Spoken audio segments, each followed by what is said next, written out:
into the Gwynns Falls, which is over on the left. Gotcha. So this is like a small non-tidal tributary into the Gwynns Falls. And you can kind of see there's a grayish tinge to the water that you can kind of see if you look upstream. And that's evidence of sewage contamination. But we'll also get down there and actually collect a sample.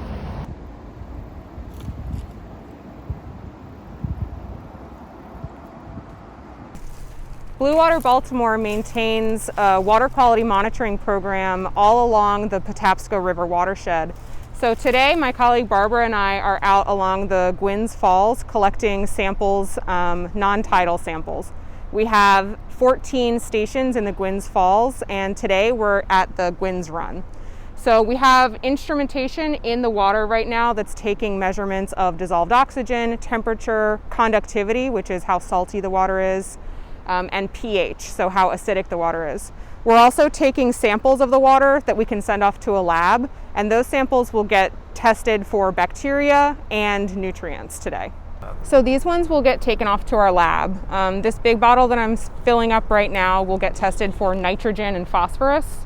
And those are two nutrients that are linked to stormwater runoff and also sewage pollution.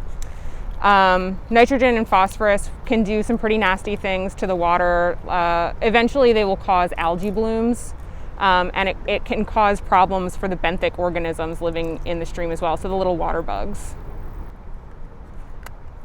This sample is a bacteria sample, so we'll be able to tell how much Enterococcus bacteria is in the water, and that matters for human health because we need to make sure that the bacteria levels are meeting contact thresholds. So right now, if the bacteria is too high in the Gwynns Run, it wouldn't be safe to go swimming or wading or playing in the water, or really even to let your dog go in the water, anything like that. And there's a couple of different sources of bacteria pollution in our waterways. One of them is human sewage from leaky infrastructure, and then one of them is wildlife, like you would see in any other open stream system.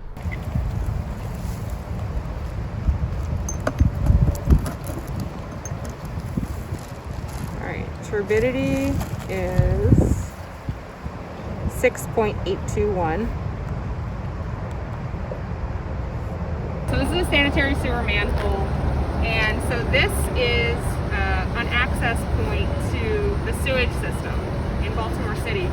And you can see all around, especially around the holes, but around the edges, there's a lot of white stuff all around the sanitary sewer manhole, and that's actually toilet paper. So this is wastewater debris. This is evidence that this sanitary sewer line has discharged and there's been a sewage overflow. So something like this probably happened because of heavy rainfall.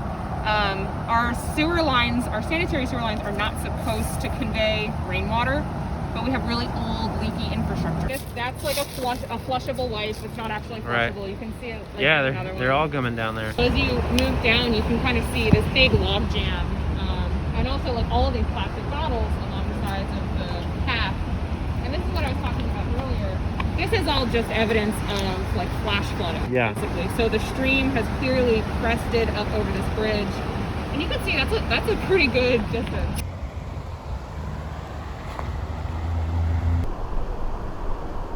And turbidity is 2.527.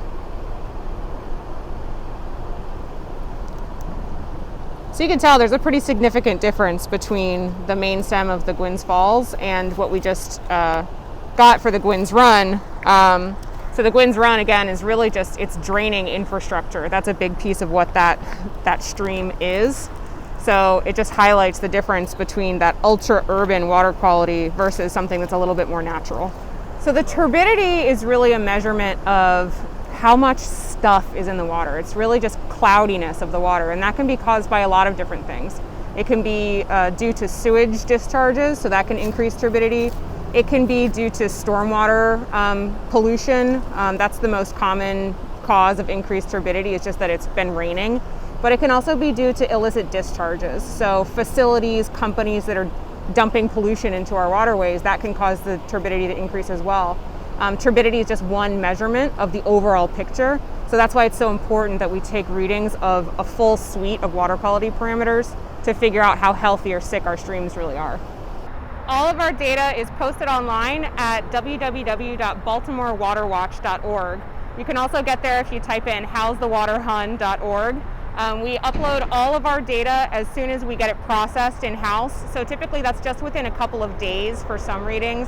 Our bacteria is posted as soon as possible, as soon as it's processed. And then the nutrient data usually takes a little bit longer, so maybe 1 to 2 weeks to come back in. But you should be able to see results from the samples we took today very soon, within this week. One of the biggest challenges we have in our urban waterways is sewage pollution into our local streams. This water that we just sampled today, the Gwynns Falls and the Gwynns Run, I wouldn't recommend touching it, let alone drinking it or bathing in it. It's really just too high in bacteria content. And those bacteria are sentinels for other nasty pathogens and viruses that sewage carries. So people can get really seriously ill if they drink or otherwise come into contact with that type of sewage contaminated water. People can get things called gastroenteritis, they can get cryptosporidium infections, they can get staph infections. There's a whole host of sewage-borne pathogens that you really don't want to mess with, but unfortunately those are the things that people are coming into contact with in these streams.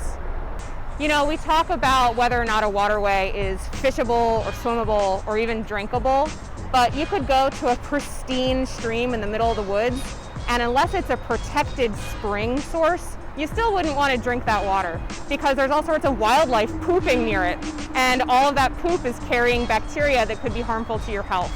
So we have a lot of problems in Baltimore City, but we're not particularly unique. There's a lot of cities around the United States that are dealing with similar issues, and Blue Water Baltimore is fighting to correct those problems and create swimmable, fishable waterways for everybody.